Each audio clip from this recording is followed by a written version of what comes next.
नमस्कार. स्वयंपाकघरातील कामे दररोजची असली तरी ती अनेकदा खूप वेळखाऊ आणि किचकट वाटतात. सकाळी उठल्यापासून रात्री झोपेपर्यंत गृहिणींना किचनमधील कामे करावी लागतात.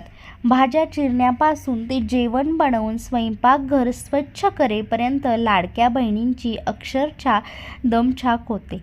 आता लाडक्या बहिणींच्या किचनमधील कामात मदत होणारी तसेच अनेक कामे जलद आणि सोपी करण्यासाठी काही खास टिप्स आणि हॅक्स वापरल्या जातात. तुम्हाला त्या टिप्स माहीत आहेत का? नसेल तर जाणून घ्या आणि या 15 छोट्या टिप्स नक्की लक्षात ठेवा, ज्यामुळे किचनमधील कामे जलदपणे होतील. किचनमध्ये काम करताना या टिप्स लक्षात ठेवा. नंबर 1. अनेकदा भाजीमध्ये दही घातल्यास ते फाटते. हे टाळण्यासाठी दही घातल्यावर भाजी मध्यम आचेवर शिजवा. ती चांगली उकळल्यानंतरच मीठ घाला. यामुळे दही फाटणार नाही आणि भाजीही स्वादिष्ट होईल. नंबर 2. लिंबाचा रस वापरल्यावर तुम्ही साले फेकून देता का? यापुढे असे करू नका. या साली एकत्र करून त्यात मीठ शिंपडा आणि उन्हात ठेवा. काही दिवसांत लिंबाच्या सालींचे चविष्ट लोणचे तयार होईल. नंबर 3. पोहे धुताना ते अनेकदा एकमेकांना चिकटतात. हे टाळण्यासाठी पोहे धुतल्यावर लगेचच त्यात लिंबाचा रस मिसळा. यामुळे पोहे मोकळे आणि मऊ राहतील. नंबर 4. कच्ची केळी उकळताना ती काळी पडतात. हे टाळण्यासाठी उकळताना पाण्यात थोडे मीठ आणि हळद पावडर घाला. नंबर 5. पोळी तव्याला चिकटून राहिल्याने ती व्यवस्थित फुगत नाही. पोळी भाजण्याआधी तव्यावर थोडे मीठ टाकून तो स्वच्छ पुसून घ्या. यामुळे तवा गुळगुळीत होईल आणि पोळी चिकटणार नाही.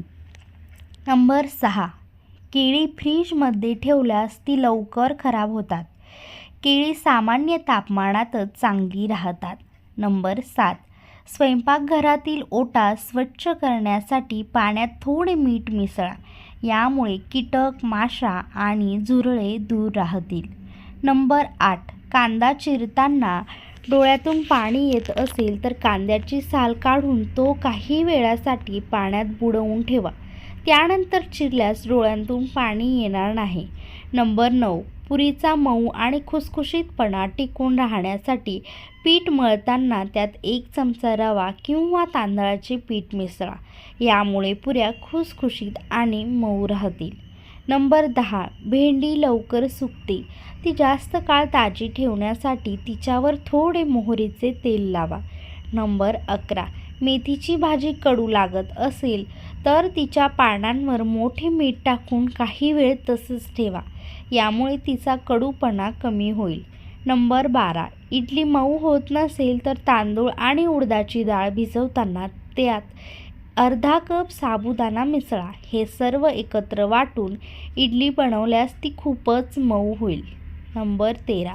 मिरची पावडर लवकर खराब होऊन त्यात आर्द्रता येते. हे टाळण्यासाठी पावडरच्या डब्यात हिंगाचा 1 तुकडा ठेवा. नंबर 14. मायक्रोवेव्हमध्ये भात आणि भाज्या लवकर गरम होत नसतील तर त्यांना प्लेटवर गोलाकार आकारात पसरवा. मध्यभागी जागा सोडा. यामुळे अन्न लवकर गरम होण्यास मदत होईल. तुम्हाला जर ही व्हिडिओ आवडली असेल तर आपलं स्वयंपाकघर ह्या चॅनेलला नक्की सबस्क्राईब करा.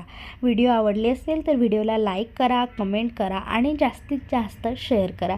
अशाच नवनवीन टिप्स आणि उपयोगी माहिती बघण्यासाठी आपलं स्वयंपाकघर हा चॅनेल नेहमी बघत राहा. थँक्यू. धन्यवाद. खुश रहा.